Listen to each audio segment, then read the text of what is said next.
formación de lo que es la invaginación del epitelio, haciendo que la capa externa vaya, cuando se forma la vesícula óptica, esto sufre una invaginación. Entonces, es tanto la capa externa como la capa interna van a formar la retina, y este es un espacio virtual, bueno, un espacio virtual que tiene su importancia porque ahí es donde se van a producir los desprendimientos de retina, entre lo que es el epitelio pigmentario y el neuroepitelio. Entonces, estas dos paredes se van a fusionar en teoría para formar lo que es la retina. De ahí van a dar origen, digamos, a diferentes capas, digamos lo que les decía, una capa más externa que es el epitelio pigmentario y todo el resto de las capas que va a conformar el neuroepitelio, donde va a estar los fotorreceptores, la limitante externa, plexiforme externa, limitante interna, plexiforme interna y la capa de células ganglionares, que son lo que conforman el neuroepitelio. Entonces, como les decía, para entender el desprendimiento de retina no es nada más que esa separación de esas dos capas que ya hemos visto, que es el epitelio pigmentario y el neuroepitelio, donde ese espacio que era virtual se convierte en un espacio real. Las capas, bueno, las causas pueden ser variadas, digamos, ¿no? Se clasifica en exudativos, reumatógenos y traccionales. Los reumatógenos muchas veces van asociados a los traccionales, pero el exudativo tiene un origen un poquito diferente, ¿no? Entonces, los reumatógenos, de acuerdo a su patogenia, que quiere decir un regma, que quiere decir que hay una solución de continuidad en la retina. Va a haber un espacio por donde va a filtrar líquido hacia ese espacio que era virtual y se va a convertir en un espacio real. Puede estar asociado, como les decía, a los desprendimientos de retina traccionales, o sea que algo que esté jalando, por decirte una tracción desde el vítreo o entre retina y retina, va a ir jalando y provocando desgarros o agujeros en la retina. Por lo tanto, su etiología puede ser, por decir, un agujero operculado.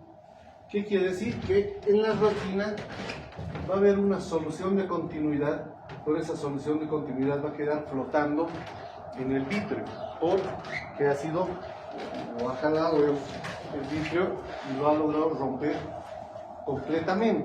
Entonces, ahí vas a tener un agujero operculado. Entonces, está asociado a tracción.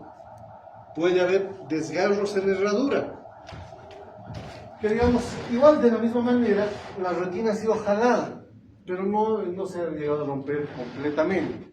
Por lo tanto, sigue toda la retina ahí, digamos, muy cerca del lugar de ruptura, pero es como si algo lo hubiera jalado y lo hubiera hecho un agujerito. Y por ahí está filtrando el líquido hacia ese espacio y va provocando, obviamente, el desprendimiento de retina. Puede haber los agujeros atróficos. En el agujero atrófico no va a haber lo que les decía, digamos, ese trozo de retina flotando en el vitrio. Básicamente es como si fuera un desgaste de la retina, un adelgazamiento tan importante que se forma, digamos, como un apolillado, o sea, como si una polilla se le hubiera comido parte de la retina, y esas zonas, digamos, generalmente son periféricas, y a estas zonas se las conocen muchas veces como látex. Son zonas de atrofia retinal periférica por donde va a filtrar líquido.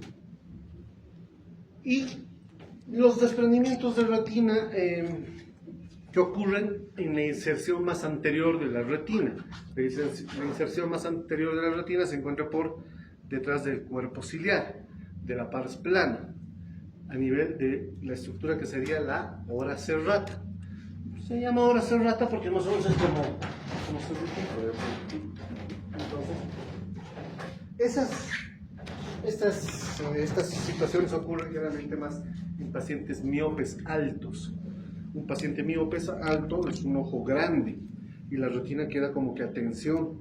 Entonces, generalmente, a veces por el antecedente de que tuvo un pequeño golpe, qué sé yo, se le puede empezar a desprender al paciente con miopía alta la retina a nivel de la ora serrata. Y generalmente son desprendimientos extensos, o sea, bastante grandes, ¿vale? Entonces, hay que tener mucho cuidado en los miopes altos, miopes que tengan miopías de más de 6, 7 dioptrías, es un ojo grande para una retina que quedó pequeña y como que esta tensión es más fácil que se desprenda. Entonces, tras una pequeña contusión puede ocurrir los desprendimientos de retina en estas zonas. De ahí obviamente va a filtrar el líquido y va a ir provocando el desprendimiento de retina, el cual obviamente, digamos, hay que volver a reaplicar, como lo vamos a ver más adelante, digamos, ¿no? Entonces ahí hemos visto que había tracción en algunos, como los agujeros operculados y en los desgarros en herradura, y en otros donde no hay tracción, pero como los atróficos y como las diálisis, pero ambos van a provocar que se vaya desprendiendo la retina. Generalmente, digamos, estos ocurren más periféricamente, a diferencia, digamos, de los desprendimientos de retina exudativos. Generalmente los desprendimientos de retina exudativos ocurren, digamos, cuando hay filtración del líquido, ya sea por formación de nuevos vasos, se forman nuevos vasos en zonas, generalmente en el polo posterior, y ahí va filtrando líquido y eso va desprendiendo la retina. Por lo tanto, como les digo, son más el polo posterior.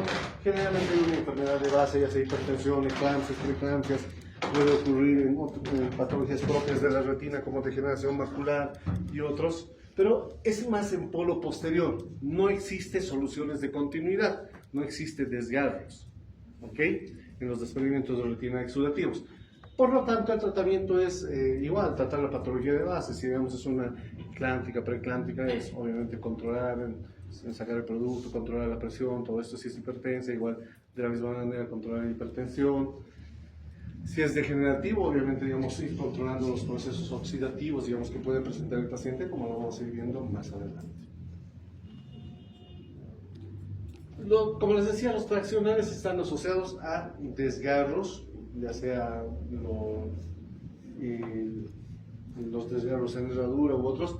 Entonces, esto tenemos que tratarlo. O sea, básicamente te dice que un desprendimiento de retina, el tratamiento tiene que ser lo más pronto posible, porque mientras más tiempo la retina esté desprendida, va a desvitalizarse.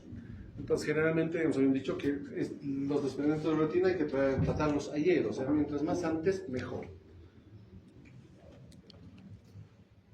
¿Cómo te vas a dar cuenta, digamos, de que está empezando o está ocurriendo un desprendimiento de retina? Tenemos que evaluar la función visual, la agudeza visual tanto preoperatoria como postoperatoria, que siempre se va a ver afectada. Y bueno, muy importante, digamos, la ausencia de percepción luminosa ya, digamos, nos contraindica cualquier tipo de cirugía, porque ya es una retina que está desvitalizada y por más que todo salga bonito, el paciente no va a retornar, no va a volver a ver. La presión intraocular siempre en los desprendimientos de retina va a estar disminuida, porque hay fuga de líquido hacia un espacio que era virtual entre el epitelio pigmentario y el neuroepitelio, y al haber fuga de líquido, la presión va a estar disminuida. Tranquilamente puede llegar a presiones de 4, 2 milímetros de mercurio. Va a haber una pérdida de campo visual, y la pérdida de campo visual nos va a avisar o nos va a ayudar a ubicar más fácilmente dónde está ocurriendo el desprendimiento de retina. La pérdida de campo visual va a ser contralateral al desprendimiento de retina. Como ya les expliqué anteriormente, digamos, la retina nasal mide el campo de visión temporal, la retina temporal nasal, el inferior mide al superior y el superior mide inferior. En este caso, digamos, si estamos perdiendo la visión inferonasal, el desprendimiento de retina lo tenemos que buscar a temporal superior. ¿Ok? Ahí lo vas a encontrar, y seguramente probablemente vas a encontrar ahí también posibles desgarros, posibles agujeros, que por donde esté filtrando, y obviamente tenemos que ir aislando todo este proceso. Entonces, la pérdida de campo visual te va a ayudar, digamos, a ver, digamos, o sea, lo clásico del paciente te dice, no, empecé a ver como destellos de luces. Esos se llaman fotopsias. Esos destellos de luces te dicen, es como si estuviera en una discoteca. ¿Sí? Empieza a ver destellos de luces y es como un telón negro que me tapó la visión, como una cortina negra que le tapó la visión. Y dependiendo de dónde empezó a taparse la visión, obviamente tú vas a buscar más fácilmente por dónde está ocurriendo el desprendimiento de retina. Muy importante también tratar a estos pacientes antes de que afecte el área macular. Cuando el área macular se afecta, el pronóstico visual es malo. Por más que se reaplique la retina, el pronóstico visual para este paciente va a ser malo. Los desprendimientos de retina a inferior generalmente tardan más en desprenderse y los llegamos a diagnosticar un poco tarde. Uno, porque desprende el campo de visión, bueno, se afecta el campo de visión superior, que como les digo siempre es el lugar donde tal vez no le prestamos mucha importancia, más le prestamos la importancia a la visión de frente y a la mirada hacia abajo. Por lo tanto, los DRs inferiores, los desprendimientos de retina inferiores, demoran en desprenderse, uno por gravedad, o sea, los superiores por gravedad se desprenden más rápido y afectan campo de visión inferior, entonces se detectan más rápido. Pero obviamente, digamos, se va a ir desprendiendo mucho más rápido. En cambio, los inferiores a veces puede tardar semanas y el paciente recién se da cuenta que no está viendo a superior y el desprendimiento tampoco es rápido porque por gravedad no se desprende rápidamente la retina. Entonces, generalmente los que se detectan más rápido, pero afectan visión más rápido, también pueden afectar a mácula más rápido, son los superiores, pero los inferiores se detectan más lento por todas estas características que ya hemos mencionado. El tratamiento básicamente es volver a reaplicar la retina, volver a colocar la retina en su lugar. Antes utilizábamos más cerclajes. Hacíamos una retinopexia, cerclaje escleral, que consistía en colocarle como una banda, como un cinturoncito donde colocabas al ojito para tratar de que las dos capas que se estaban desprendiendo se apeguen, sacar todo el líquido. Se hacía una esclerotomía, se abría el esclero por donde había más líquido para sacar todo ese líquido que se estaba acumulando, para que las dos láminas nuevamente se peguen. Y generalmente aplicábamos frío, con crío retinopexia se llama, hacía que las dos capas se vuelvan a fusionar. De ahí le colocamos ese cerclaje, que es como un cinturoncito que se le colocaba al ojo para que quede bien apegadito, ¿vale? Actualmente ya, digamos, el tratamiento es más por dentro del ojo, vitrectomía se llama, ¿no? Pero la vitrectomía consiste en entrar dentro del globo ocular a través generalmente de dos puertos. Estos puertos generalmente los hacemos por vía pars plana para que no provoquemos desprendimientos de retina, y si lo hacemos más anterior para que no provoquemos catarata, entonces por vía pars plana se ingresa al globo ocular. Muy importante esta vía, que generalmente medimos del limbo esclerocorneal a 3.5 milímetros. Con un compás lo medimos y ahí es donde hacemos el ingreso de estos puertos. Uno para un endoiluminador, porque dentro del globo ocular es una cámara oscura. Entonces tienes que colocar algo que ilumine dentro del globo ocular, que es un endoiluminador. Y por el otro puerto colocamos el aparatito que se va comiendo el vítreo, que se llama vitrector. Que básicamente es como un aparatito que lo va mordiendo, lo va deshaciendo y lo va aspirando. Entonces este vitrector va comiendo todo el vítreo, va liberando las adherencias que pueda tener, llegas a limpiar toda la retina. Si estuviera sangrado, igual te evocamos todo el sangrado. Básicamente vas liberando todo.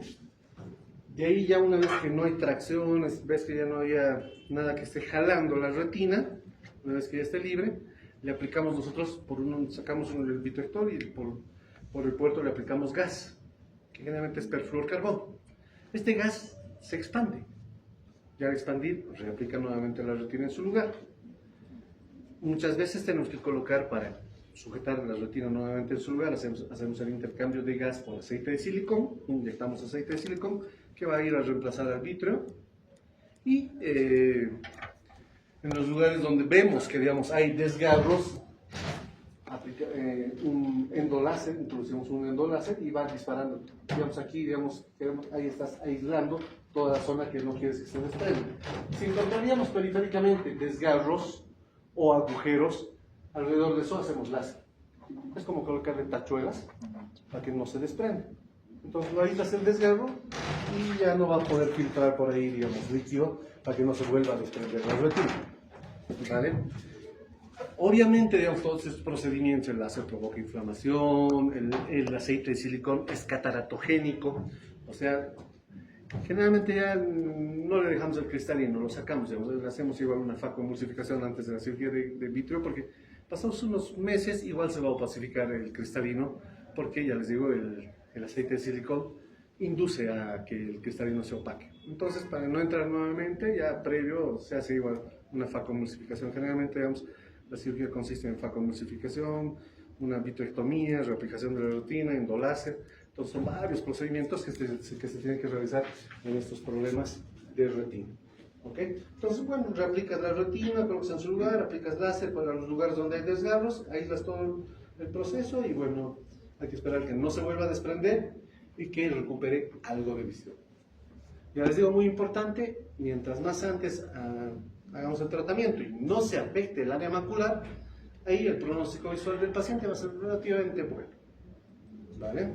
Pero retina siempre es muy compleja y por más que a veces todo salga muy bonito, el paciente queda con visiones bajas.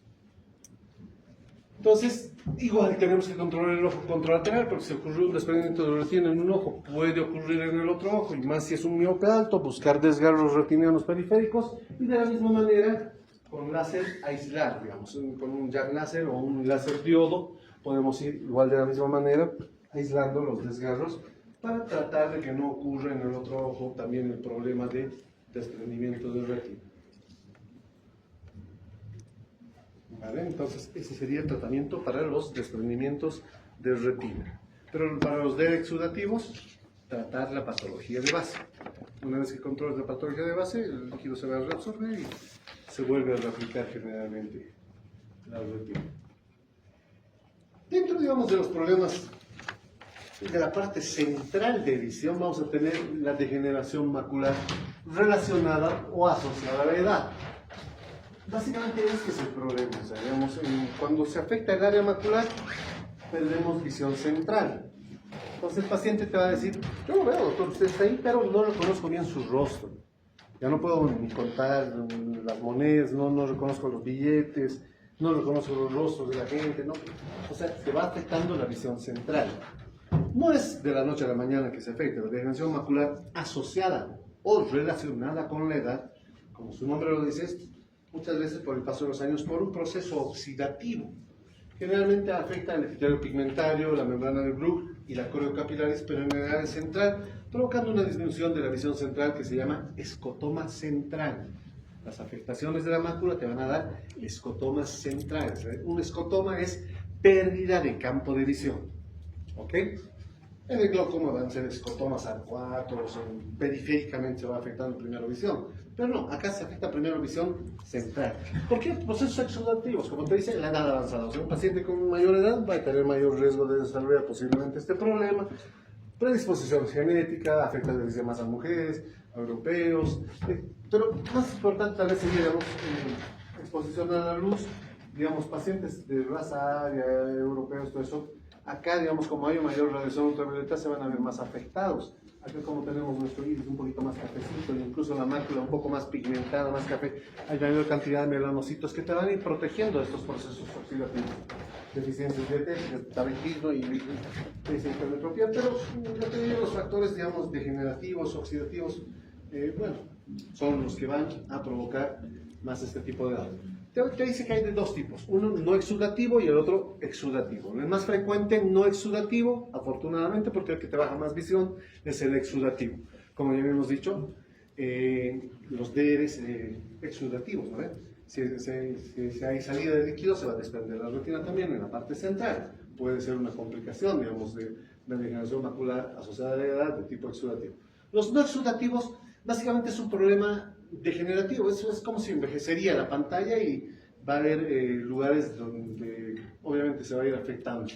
Ya les digo, es más común, tiene mejor pronóstico visual al no afectarse tanto la visión. No es una afectación muy rápida como los exudativos y a veces inicio puede ser asintomática y poco a poco va avanzando. No existe un tratamiento específico, digamos, para este tipo de problemas. Lo único que te dice es que le podemos dar antioxidantes. Los antioxidantes de uso oftalmológico más específicos son la luteína y la zeaxantina, que si bien vienen acompañados de zinc, selenio, vitamina A, C, D, E, un montón de cosas que te ayudan, pero específicamente para el globo ocular más es la luteína y la zeaxantina. ¿Ok? Te dice que puedes ir haciendo seguimiento también. Hay unas cartillitas que son como cuadriculados de un cuaderno con un puntito central, que se llaman rejillas de Amsler. El paciente le tapas un ojito y que todo el tiempo, todas las mañanas, vea el punto central y que vea que todas las líneas siguen como cuadriculado. Porque, ¿Qué pasa, digamos, cuando se va afectando la mácula? Cuando se va afectando la mácula, uno, vas perdiendo visión, ya les digo, central, entonces el punto central tal vez ya la mancha cada vez más grande, el escotoma central, y las líneas ya no se ven como cuadriculados, sino algunas más pegaditas y algunas más separadas. Eso se llaman metamorfosias. Se va alterando, digamos, la percepción del paciente. ¿Por qué? Porque si se forman drusas en el área macular, que es por el proceso degenerativo oxidativo, son como cúmulos de lípidos, te dice, entre los fotorreceptores, va a hacer que algunos se alejen y otros se separen. Algunos estén más pegaditos y otros más separados. Por eso las líneas ya no las vas a ver como líneas, sino van a estar más distorsionadas. Por eso se ven las metamorfosias. Para ver, digamos, si hay exudado, le hacemos un estudio de angiofluorescein-sonografía, pero eso se vería mejor. Esta es la rejilla de Amsler. Entonces, lo que yo les decía, va teniendo la visión central y las líneas ya no se ven como cuadriculados, sino se van viendo más distorsionaditas, digamos, ¿no? Entonces, va a haber escotoma central y metamorfosias en los problemas de degeneración macular o en los problemas maculares en general, yo te diría. ¿Ok? La forma exudativa va a ser por formación de nuevos vasos a nivel de esta zona, y estos nuevos vasos son anómalos que sangran y también va saliéndose su contenido, hay exudado, por lo tanto la retina puede desprenderse. Entonces ya les dije, digamos, o sea, hay puede haber desprendimientos de retina exudativos como complicación de las degeneraciones maculares exudativas, que afortunadamente es el menor porcentaje. Antes hemos tratado de hacerle láser y muchas otras cosas más, pero que no ha funcionado. Actualmente, ¿por qué, digamos, se forman nuevos vasos? Porque hay zonas tal vez de una retina isquémicas, o hay zonas que no están siendo bien irrigadas, y por eso se forman nuevos vasos. Es el estímulo de la formación de nuevos vasos. Y el estímulo de la formación de nuevos vasos, muy importante, va a ser el VEGF, que es el factor de crecimiento endotelial vascular. BEGF, es el VEGF. Entonces, ¿qué se ha creado? Los anti-VEGF. Entonces, tratamientos como el bevacizumab, el aflibercept, y bueno, este Lucentis y este Avastin son básicamente primos hermanos, son la primera generación, por decirte. Pero recién hace unos 2-3 años el Avastin ha sido aprobado para uso oftalmológico. Nosotros acá lo utilizábamos. La FDA todavía no lo había aprobado para uso oftalmológico, pero lo utilizábamos porque son primos hermanos. Pero lo que pasa es que el Lucentis, una dosis para el ojito, que es el primo hermano, una dosis te sale como unos $1.500. Es caro. En cambio, el Avastin, que era para, se lo creó originalmente con mayor contenido, todo eso es para cáncer de intestino. Entonces, eso se lo coloca, le disminuye la vascularización, por lo tanto, el cáncer disminuye de tamaño y puedes retirarlo más fácilmente. Entonces, básicamente, viendo que es el mismo principio, nosotros del Avastin lo fraccionábamos en varias dosis. Entonces, eso nos servía para colocarlo en el ojito. Y tenían, si comparas, digamos, había estudios que comparaban su efectividad y era la misma. Solo que, digamos, nosotros podemos colocar, digamos, el Avastin por 2.000 bolivianos. Entonces, la diferencia en cuanto a costos era grande. Pero ya, digamos, hace unos años recién han aprobado, digamos, el uso de Avastin intravítreo. ¿Por dónde creen que le colocamos la inyección? ¿Cuál sería la vía para provocar el menor daño?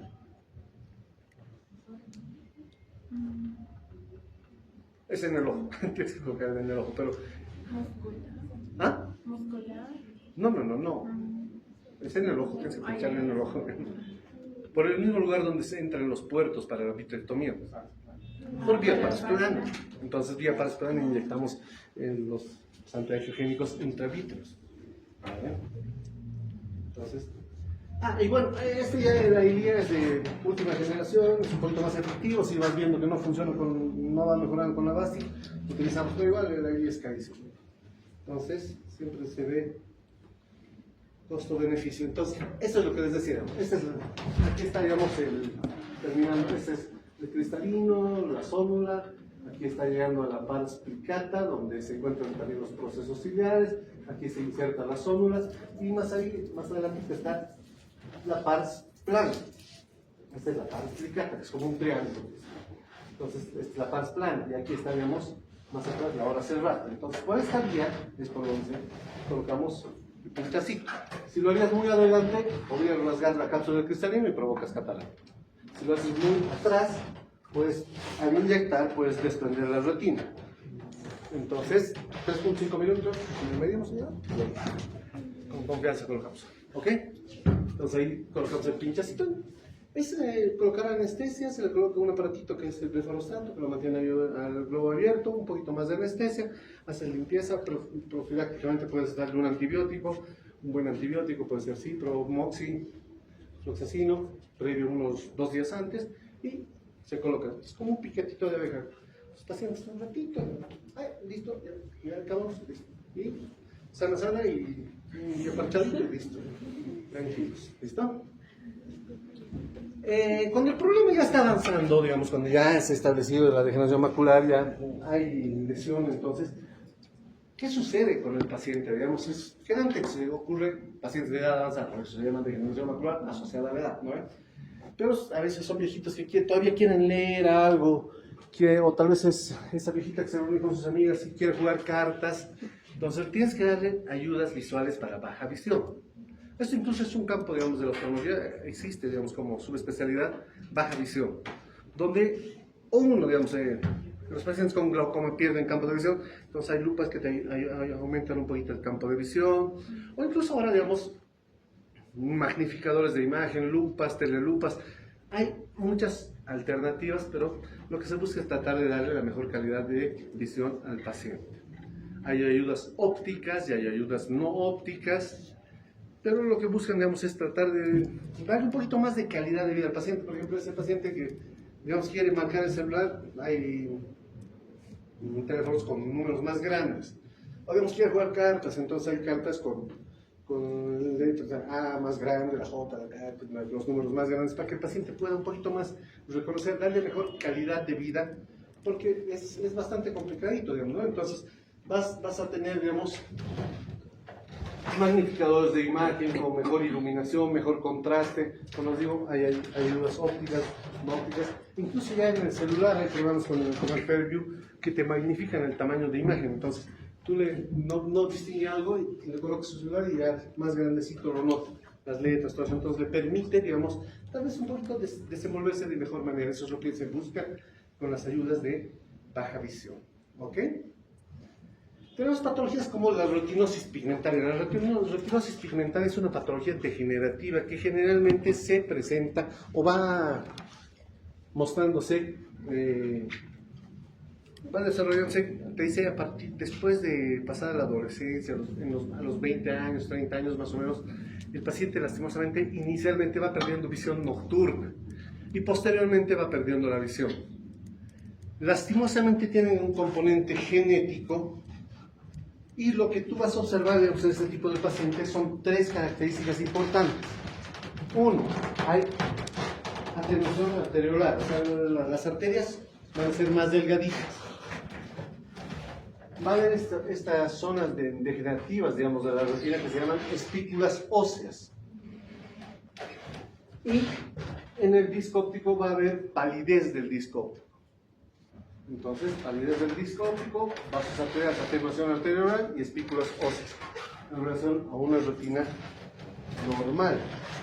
Es un proceso lastimosamente degenerativo, no existe tratamiento, es el problema genético, entonces lo único que puedes hacer, digamos, es consejo genético, en teoría que no tengan más hijos, digamos, porque estás relacionado digamos, a problemas genéticos que todavía, digamos, no le hemos dado soluciones. Entonces ya con ustedes ya manejen mejor el genoma, entonces ya lo van a solucionar y ya que tengan nomás sus hijos.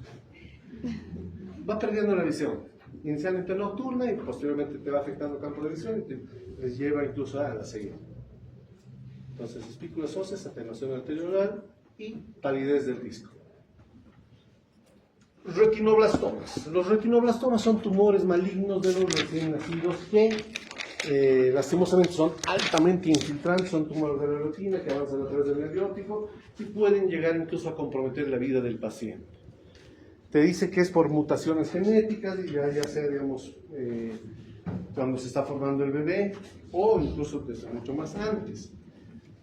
Lo que ustedes van a ver es la pupila blanca. Esa pupila blanca se llama leucocoria. Entonces, pacientes con leucocoria, recién nacidos, de referencia inmediata, porque si bien puede ser catarata, también puede ser desprendimiento de retina, hematovítrios, puede ser incluso estos tumores malignos, como los retinoblastomas, pueden ser melanomas, pueden ser un montón de cosas, pero paciente con leucocoria, recién nacido, de referencia inmediata.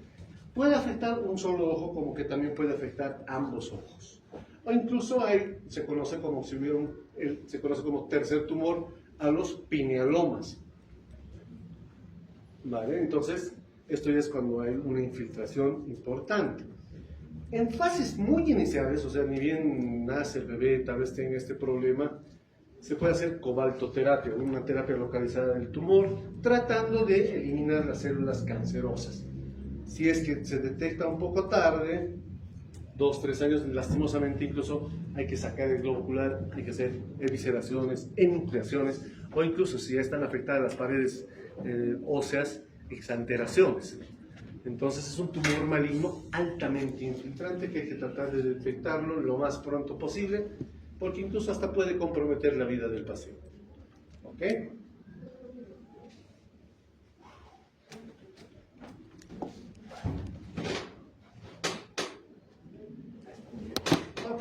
Entonces, ahora vamos a entender la parte vascular de la retina, ¿vale? Entonces hemos visto la parte central de visión de la mácula, de la retina, todo esto, pero también tenemos que ver la parte vascular de la retina, ¿no? Entonces, esta retina, la arteria central de la retina es una rama terminal de la arteria oftálmica que al ingresar en la retina se divide en una rama superior y en una rama inferior, y estas a su vez se dividen en nasal y temporal. Por eso el estudio de la retina será así en 4 cuadrantes: nasal superior, nasal inferior, temporal inferior. Los vasos retinianos van a tener ciertas características propias de los vasos retinianos. La arteria va acompañada de una arteria por cada vena, te dice. A diferencia del resto del organismo, donde hay 2 venas por cada arteria. Calibre 2 a 3. La arteria es un poquito más delgadita en relación a la vena. Obviamente esta vena tiene que cumplir la función que hacen 2 venas en el resto del organismo. Por lo tanto, al tener más distensibilidad y más compliance, son un poquito más gruesitas. Los vasos son transparentes. Lo que ustedes están observando cuando ven fondo de ojo, en realidad es el torrente sanguíneo, porque los vasos son transparentes. ¿Vale? Son vasos terminales, es el único lugar, tal vez de manera no invasiva, donde ya están viendo básicamente capilares. Y, muy importante, te dice, son impermeables a moléculas grandes. ¿Qué quiere decir esto? Que normalmente no tendría que salirse proteínas, lípidos, sangre, ni un contraste que nosotros le colocamos, que es la fluoresceína. Nosotros hacemos un estudio que se llama angiofluoresceinografía, que es inyectar contraste, y ese contraste llega a la irrigación del globo ocular y forma el árbol vascular de la retina. Pero no tendría que salirse de estos vasos. Cuando ya hay salida de estos vasos, es patológico. Y bueno, vamos a ir viendo, digamos, diferentes alteraciones que puede haber en problemas vasculares en la retina. Entonces, el clásico ejemplo, digamos, para que entendamos mejor, es la retinopatía diabética. La retinopatía diabética, ¿en quién se presenta? Digamos, en pacientes que, digamos, no tienen bien controlado su diabetes, la alteración metabólica, y puede llevarte a la ceguera por múltiples partidas. Digamos. Te puede dar catarata, retinopatía diabética, maculopatía diabética, neuropatía diabética afectando el nervio óptico. O sea, una diabetes mal controlada te destruye poco a poco no solo el ojito, todo tu organismo. Si en el ojo está mal, o sea, si ves aquí alteraciones en los vasos retinianos, todo eso, en el resto del organismo de la misma manera está así. Por eso hay nefropatía diabética, hay todo tipo de problemas relacionados con la diabetes, porque afecta a la microvasculatura. Entonces, si tienes un mal control de diabetes, obviamente vamos a tener 2 tipos de diabetes. Los diabetes mellitus tipo 1 y tipo 2. Los de tipo 1, como conocen mejor su enfermedad, porque la tienen desde casi que nacen, sabes que después de que tengan ese problema, tienes que ir haciendo un control a los 5 años, porque ese tiempo más o menos va a aparecer ya problemas, si es que no está bien controlado su diabetes, va a aparecer problemas en la retina. En los de tipo 2, no sabes en qué momento le empezó la enfermedad. El paciente no sabe, o sea, llega cuando, digamos, ya sus glicemias están 400, 500, y no, ya estoy yendo mucho al baño, he adelgazado, o sea, una pérdida de peso, polifagia, polidipsia, poliuria, todos esos problemas. El paciente va a su médico y, sí tiene diabetes, así, su glicemia 500, casi como que ya sí está a punto de entrar en coma, ¿no? Entonces, no se dan cuenta, no saben en qué momento le empezó la enfermedad, por lo tanto el control tiene que ser desde el momento de que se diagnostica la diabetes, porque no sabes cuánto tiempo atrás habrá estado con el problema. ¿Vale? Que bueno, hay también gestacionales, todo eso. Entonces, ¿qué puede traer el problema? Hipertensión, embarazo, nefropatía, dislipidemias, síndromes metabólicos, y oculares, te dice glaucoma, miopía y cirugías oculares. Esto es indoloro, digamos. El paciente no siente dolor, un paciente diabético no te va a decir, me duele el ojo. No. ¿Vale? Entonces, la disminución de la luz visual va a ser progresiva e indolora. Poco a poco va perdiendo, el paciente no se da cuenta. Pero, ¿qué es lo que sucede? Digamos, esto es importante, ¿no? Hay incontinencia vascular, después hay aumento de la permeabilidad capilar, después obstrucción arterial y por último la proliferación fibrovascular. Esto es, digamos, lo que van a ver, digamos, básicamente, digamos, acá, digamos, en la clasificación de la retinopatía diabética es no proliferativa y proliferativa. Pero está en relación básicamente a esto. Primero hay incontinencia vascular. ¿Qué sucede? Digamos, los vasitos pierden su envoltura, pierden sus pericitos, su envoltura. Y al perder sus pericitos va a haber como chichones, dilataciones, ¿no? De los vasos, ¿no? Eso en vasos normales son aneurismas. Pero estos son pequeños vasos, por lo tanto se llaman microaneurismas. De ahí obviamente los vasos venosos también se van a ver afectados, va a haber dilatación venosa y ahí va a haber arrociamiento venoso inicialmente. Y posteriormente va a haber como que unión entre arteria y vena, va a haber shunts. A eso se llaman los irmas o los amigos, que son anomalías microvasculares intrarretinales. ¿Ya? Entonces, esas anomalías microvasculares intrarretinales son shunts entre arteria y vena. Ok, perfecto. Entonces, hay problemas de incontinencia vascular. Después, hay un aumento de la permeabilidad capilar. Como ya perdieron sus pericitos, ahí ya no contienen bien, se dilatan un poco los vasos y se empieza a salir elementos formes que no tendrían que salirse. Entonces ahí ya va a haber salida de lípidos y proteínas.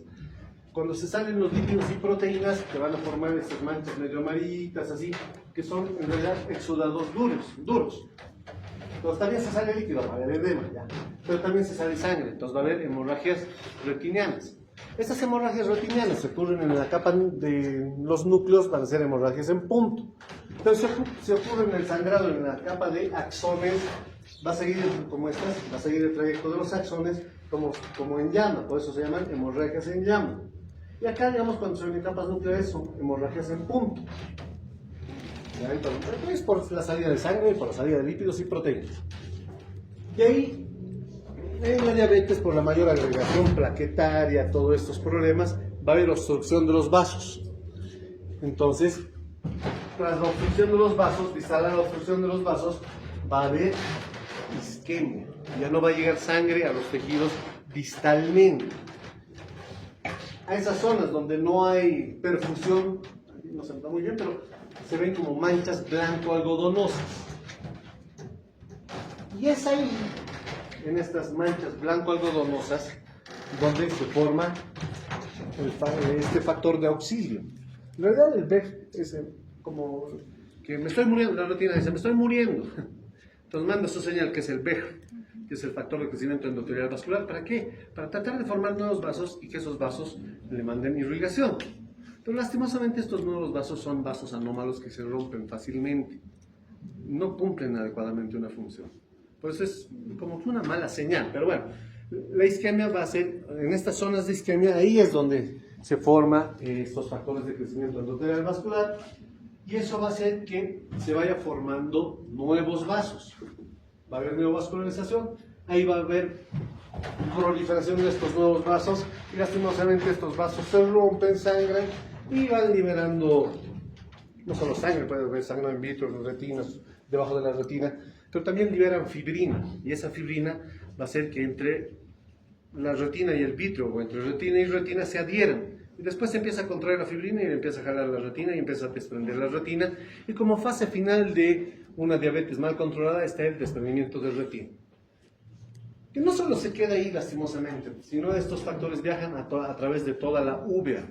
La úvea es la parte vascular del globo ocular que está constituida por el iris, el cuerpo ciliar y la coroides. Entonces viajan al iris y en el iris igual forman nuevos vasos. A eso se llama rubiosis iris, como hemos visto en glaucoma neovascular. ¿No? ¿Se acuerdan? Les dije, el problema es la isquemia, porque se forma el factor de crecimiento endotelial vascular y eso estimula la formación de nuevos vasos en el iris y ahí va a haber rubiosis iris y a nivel del ángulo iliocorneal también se forman nuevos vasos que se rompen, sangran y después cicatrizan y te van cerrando el ángulo. Entonces va a provocar también glaucoma. Entonces, aparte de ser un ojo ciego, se va a volver un ojo ciego doloroso. Que les dije que anteriormente lo que hacíamos era sacar el ojo para que deje de doler. Actualmente, para tratar de preservar el globo ocular, que no funciona obviamente, podemos hacer procesos de ciclodestrucción. Destruir a nivel de los procesos ciliares. Destruir los procesos ciliares. ¿Para qué? Para que ya no produzca o disminuya la producción del humor acuoso y se regule con la poca reabsorción del humor acuoso a nivel del ángulo iliocorneal, a nivel de la malla trabecular, porque se está cerrando por este problema de la formación de nuevos vasos, la ruptura de estos vasos, el sangrado, la cicatrización y se va cerrando el ángulo. Entonces, para regular, ahora se puede hacer ciclodestrucción. Obviamente para preservar el globo ocular ahí, porque ya funcional ya no es. Complicaciones, la neovascularización, hemorragias vítreas, desprendimientos de retina traccionales. Se puede operar, sí, pero si no controlas el problema metabólico, va a seguir este curso de retinopatía diabética no proliferativa, mínima, leve, moderada, severa. Relativa importancia, digamos. Y cuando ya proliferación de nuevos vasos, de riesgo inicial, de alto riesgo, avanzado. Tratamiento, ya, pues esto ya está muy avanzado el problema. Capaz el paciente ni puede ver. Entonces, complicaciones, edema macular diabético, donde se va formando quistes a nivel por exudado a nivel de la mácula. Entonces, ¿qué podríamos colocar acá? Antiangiogénicos, para que estos nuevos vasos regresionen, se reabsorba y este desprendimiento de retina a nivel de la mácula que es provocado por el exudado, entonces se reabsorba nuevamente. Pero si no controlas el problema metabólico en este tipo de problemas, obviamente va a seguir el proceso. Si no controlas el proceso metabólico, olvídate. Entonces, muy importante, pues, exámenes complementarios, no solo la glicemia, como siempre les dije, muy importante la hemoglobina glicosilada. ¿Por qué? Porque esto te da un parámetro de cómo ha estado 3 a 4 meses antes. Porque los pacientes diabéticos son muy conocedores de su enfermedad, y ya les digo, si solo le piden glicemia, el día de su glicemia va a tomar sus medicamentos, no va a comer chocolates, no va a comer, va a seguir una dieta adecuada y al día siguiente su glicemia va a salir normal. Pero si le piden con hemoglobina glicosilada, ahí van a ver la realidad y obviamente pues, van a tener un poco más cuidado con el paciente que piensa que está engañando al médico, pero en realidad solo se está engañando a él porque el organismo que se está destruyendo es el suyo. ¿Vale? Retinografías, angiofluoresceínografías, ecografías oculares. Una de las complicaciones de la diabetes es la catarata. Entonces, no voy a poder revisar adentro, entonces tenemos que tratar de ver si cuando menos la retina sigue en su lugar y para ello necesitamos una ecografía. Tomografías de coherencia óptica cuando se puede ver el fondo de ojo para ver que no exista maculopatías diabéticas. ¿Vale? Entonces, se va solicitando varias cosas. Digamos, ¿no? Tratamiento fundamental, un control metabólico estricto. Cuando ya hay un daño extenso en retina periférica, hay zonas de isquemia que están pidiendo auxilio, lo que hacemos es destruir esa retina que se está muriendo, la terminamos de destruir mediante láser, para que no pida auxilio. ¿Ya? Entonces, con láser puedes hacer una destrucción de toda la retina periférica para tratar de preservar visión central. Esa destrucción de toda la retina periférica se llama panfotocoagulación. Y bueno, pues si ves que está muy avanzado el problema, pues iniciar con antiangiogénicos. para que regresione un poquito el problema y el control, digamos, apagar un poquito el fuego para que sea más fácil, digamos, controlar el incendio que está ocurriendo acá. Y bueno, tratamiento de complicaciones, si tiene catarata, operar la catarata, si tiene maculopatía diabética, antiangiogénicos para que regresione, bueno, ir viendo. Pero fundamental, control metabólico. Entonces lo que ustedes hagan como médicos generales es fundamental para controlar al paciente que está sufriendo todo este tipo de problemas. La hipertensión es parecido, digamos, obviamente, digamos, como bien saben, digamos, es una falla de autorregulación, digamos, en el árbol vascular. Hay una alteración endotelial, ruptura de la barrera hematorretiniana, va a haber fuga del contenido vascular, va a haber oclusión arterial y por último, isquemia. Para que entienda mejor. Bueno, dice que en pacientes jóvenes el problema más es vasoconstrictor y en pacientes de edad avanzada el problema ya es porque los vasos se vuelven duros por esclerosis. Igual de la misma manera va a ser asintomático, la disminución de la agudeza visual, dependiendo de, digamos, que se vaya viendo afectado. Esto es lo importante. Entonces, en la retinopatía hipertensiva va a haber un adelgazamiento arteriolar. Al haber adelgazamiento, se va a salir líquido, va a haber edema retinal y va a haber ya zonas de isquemia, que se ven como zonas manchas blanco-algodonosas. Va a haber hemorragias retinianas y exudados lipídicos, que lo van a ver como les digo, exudados drusas. Ya. Para que lo entiendan, digamos, la arteria tiene una adventicia común con la vena. Entonces, donde van a empezar a ver más estos problemas de hipertensión son en los cruces arteriovenosos. Entonces va a haber cruces arteriovenosos patológicos, se dice, ¿no ve? Entonces, ¿dónde se entrecruza más la arteria con la vena? Es a temporal superior, por lo tanto en el cuadrante temporal superior se podrá presentar más frecuentemente este problema o podrán ver estos cambios inicialmente más a este nivel. No todos los cruces arteriovenosos van a tener este problema, porque a veces la arteria generalmente pasa por encima de la vena. Es ahí donde se va a presentar el problema. Pero a veces la arteria puede pasar por debajo y la vena está por arriba y no pasa nada, pese a que tienen una adventicia común. La adventicia, que es lo que les envuelve, los mantiene unidos. Eso es el problema es cuando la arteria pasa por la vena. ¿Qué ocurre? Empieza, digamos, a apretar, a comprimir, digamos. Las paredes de estos vasos se engruesan. Por lo tanto, el calibre, el lumen por donde tiene que circular la circulación está disminuido. Pero estos vasos son transparentes. ¿No? Entonces vamos a tener unos signos, que son el signo de Gunn, el signo de Salus y el signo de Bonnet. El signo de Gunn te dice que básicamente, digamos, cuando la arteria está aplastando la vena, el lumen, su recorrido sanguíneo, que es lo que ustedes van a ver, se lo ve, digamos, ahí está el recorrido sanguíneo. Pero la pared es gruesita, pero es transparente. Entonces, la vena está retornando por debajo y está siendo aplastada.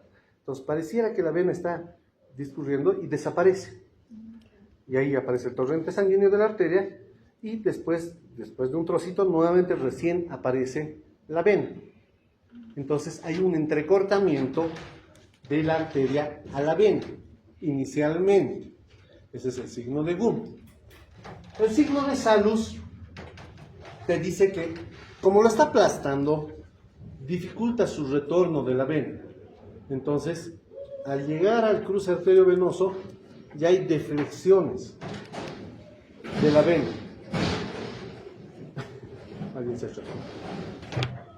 Entonces, estas deflexiones se conocen como signo de Salus.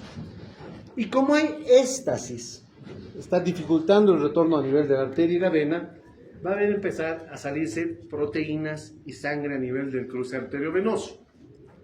Eso sería el signo de Bonnet. Los hilos de plata, los hilos de cobre, obviamente, digamos, al verse más adelgazado del lumen arteriolar, se van a ver como hilos de plata, hilos de cobre. Pero todo esto, digamos, es por éstasis, digamos, todos estos cambios que se dan. Incluso la estrella macular, todo esto que se ve, digamos, acá, a nivel de la mácula, es como si depósitos lipídicos estuvieran, esto es incompleto porque generalmente se ve en toda la mácula como si fuera una estrella, por eso se llama estrella macular. Y también hay como si los vasitos retornaran, ese es el signo de Siegrist, pero eso ya es más especialidad, ¿vale? Entonces, lo que tienen que entender es el signo de Gunn, Salus y Bonnet, que son porque va avanzando la éstasis con la compresión de la arteria de la vena. Básicamente el tratamiento va a ser controlar el proceso de hipertensión. Si ustedes lo controlan, en raros casos, digamos, si nosotros vemos que hay mucha isquemia, le daremos antiangiogénicos para que no proliferen nuevos vasos y no haya complicaciones mayores, digamos, ¿no? Entonces, eso es muy importante que lo conozcan. ¿Listo? Pero fundamental lo que ustedes hagan de médicos generales para controlar hipertensión, controlar los problemas metabólicos, todo esto, para que nosotros no estemos viendo ya las complicaciones. ¿Listo? Eso sería, digamos, en cuanto a retina. Ahora, lo que quería consultarles, estábamos hablando con su representante del examen. No se va a poder dar aparentemente en el horario. Ahorita hablado con el portero y me dice, a ver, veremos tal vez el piso 5. Si se pudiera en el piso 5 va a ser el día jueves. Otra de las alternativas, estamos viendo si es que no se pudiera el jueves en el horario que normalmente tenemos, es darlo después de su último parcial, digamos. Creo que tienen jueves, se han pasado 2 o 3 semanas, tal vez 4, dar después de sus parciales. Porque siempre acabamos 1 semana o 2 semanas antes de los exámenes finales, todo eso. Entonces ahí habría tiempo de coordinar para dar ya sea un martes o un jueves. Cuando ya no tengan parciales. Sería una, o vemos directamente esa alternativa. Sí, mejor, doctor. ¿Sí? Ya, entonces coordinaríamos la fecha con su representante, va a ser un martes o jueves, después de que ya concluyan sus otros parciales, que serían de los terceros parciales. ¿Se entiende? Sí. O sea, de acá unas 3 a 4 semanas. No se van a olvidar, ¿no?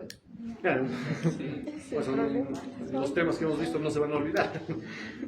Está facilito, es abierto, pero es facilito. ¿Ya? Ok, entonces quedaríamos en eso, que vamos a dar directamente ya después de que terminen sus terceros parciales. Además también el jueves es el partido. ¿Cómo van a programar el horario del partido?